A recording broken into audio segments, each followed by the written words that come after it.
என்ன நடந்துச்சையா? அப்பா அப்பா அப்பா அவர் இந்து. இந்த அம்மா பேசும்போதும் ஐயா பேசும்போதும் ஆரம்பத்திலிருந்து அவங்க வாய்ஸ் கேட்கும் போது அபிஷேக வல்லமை எனக்குள்ள நிரம்பிக் கொண்டே இருந்தது.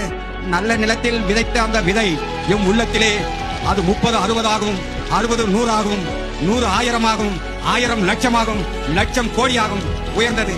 இப்ப என்ன நடந்துச்சு? அவர்களை நான் பார்த்ததில்லை. இதுவரை இந்த தேவ பிரசன்னம் என் வாழ்நாளிலே உணரப்பட்டது இல்லை. இன்று பெரிய அற்புதங்களை கண்டேன், அதிசயங்களை கண்டேன். இந்த சகோதரியும் இந்த சகோதரரும் வாழ்க.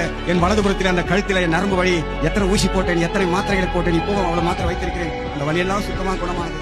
வாழ்க போலாம். இப்ப ஜெபிக்கும் ஆண்டோட வல்லமை எப்படி வந்துச்சு உங்க மேல? நீங்க பேசும்போதே நீங்க பேச ஆரம்பிக்கும் போது உத்து கூர்ந்து கவனித்தேன். நான் வந்தது இங்க தேவனுக்காக தான் வந்தேன். மெய்யாகவே சொல்லுகிறேன், ஆண்டவர் மெய்யான அந்த சிருஷ்டிகர்த்தர் யார் என்பதை என் வாழ்நாள் முழுவதும் அதிக பக்தியாக தேடிக்கொண்டிருந்தேன். இப்படி வல்லமை எனக்கு வந்ததுக்கு காரணம் எந்த விதமான கெட்ட பழக்க வழக்கங்கள் என்னிடத்தில் இல்லை. மூக்குப்பொடி போட்டுக் கொண்டிருந்தேன், அதையும் நிறுத்திவிட்டார். எல்லா கெட்ட பழக்க வழக்கங்களாம் விட்டு இந்த பாத்திரம் சுத்தமாக இருந்தது, நல்ல நிலமாக இருந்தது. ஐயா விதைத்த அந்த விதை இந்த உள்ளத்திலே அது வேரூன்றி பலனை கொடுக்கும். பரிசுத்தப்படுத்தினார், இன்னும் பரிசுத்தப்படுத்தினார். பரலோக ராஜ்யத்திற்கு நான் போவேன். நீங்க அந்த வல்லமையை சரீரத்துல உணர்ந்தீங்களா? இப்ப ஜெபிக்கும் நீங்க மேல வந்தீங்க, என்ன நடந்துச்சு? ஐயா டிஜிஎஸ் தினகரனை நேர்ல பார்க்கவில்லை என்று குறை இருந்தது.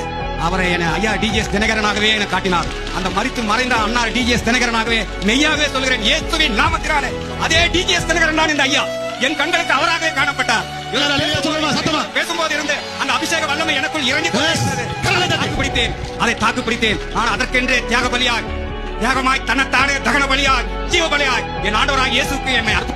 இந்த மேடையிலே முற்றிலுமாக நான் அவருக்கென்றே என்னை அர்ப்பணிக்கிறேன். என் ஆவி ஆத்மா சரீரம் முழுவதுமாக என் இயேசுக்கென்று ஜீவித்து ஆத்மாக்களை அறுவடை செய்ய என்னை ஜெபித்து ஊழியத்துக்கு என்னை அனுப்புகிறேன். ஆமென். ஹalleluya. இயேசு உயிரோடு இருக்கிறார். ஹalleluya.